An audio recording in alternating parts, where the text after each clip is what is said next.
अब हम अगली बात करते हैं बहुपद के शून्यकों के बारे में।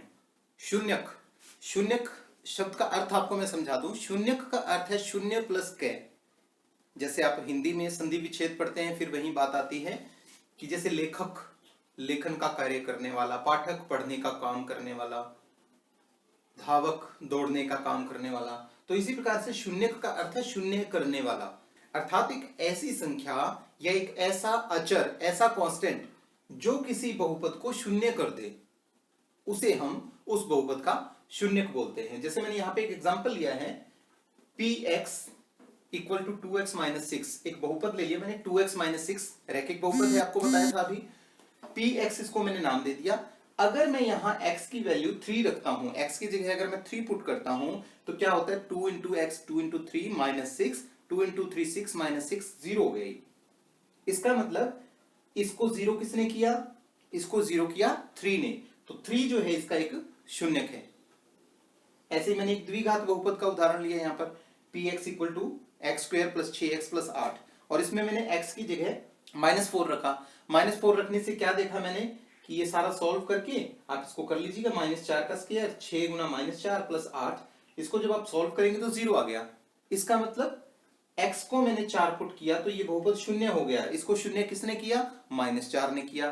तो -4 इस बहुपद का शून्यक है, शून्य करने वाला। इसको 0 बना देने वाला जो अचर है, जो कांस्टेंट है, उसको हम शून्यक बोलते हैं।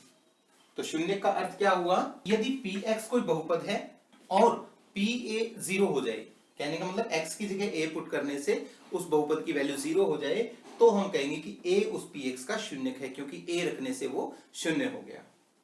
तो ये शून्यक का कंसेप्ट हुआ। अब हम बात कर रहे हैं कि किसी बहुपद के शून्यक कितने हो सकते हैं। ये बहुत जरूरी बात है कि किसी बहुपद के शून्यक हो कितने सकते हैं, कम से कम या ज्यादा से ज्यादा। इस टॉपिक को समझने के लिए आप एक बार 9th क्लास में गुणनखंड प्रमेय के बारे में रिकॉल कीजिए। गुणनखंड प्रमेय क्या कहता है कि यदि pa 0 हो जाए, इसी को थोड़ा सा घुमा देते हैं हम, कि यदि pa इक्वल टू 0 हो जाए तो x माइनस a px का गुणनखंड होगा। तो यहां से हमें एक चीज और भी क्लियर होती है कि किसी भी बहुपद px के जो गुणनखंड होंगे, उन गुणनखंडों से ही शून्यक निर्धारित होंगे। गुणनखंड और शून्यकों का आपस में सीधा संबंध है। x माइनस a इस बहुपद का अगर गुणनखंड है तो a इस बहुपद का शून्यक होगा।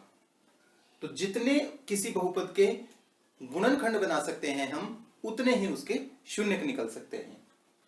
जैसे ये द्विघात बहुपद है, इसके बारे में आपने पीछे पढ़ा है जूनियर क्लासेस में 8th 9th में।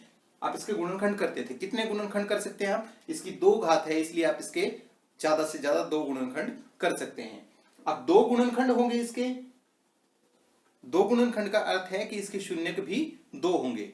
इसी प्रकार से अगर 3 घात का बहुपद है, 9वीं क्लास के अंदर आपने सेकंड चैप्टर में पढ़ा, 3 घात वाले बहुपद थे और उनका आपने गुणनखंडन किया था, तो 3-3 गुणनखंड आ रहे थे, तो वहां 3 शून्यक हो जाएंगे। इसका अर्थ ये हुआ कि किसी भी बहुपद की जितनी घात है उतने ही उसके गुणनखंड होंगे और उतने ही उसके शून्यक हो सकते हैं। अधिकतम, कम भी हो सकते हैं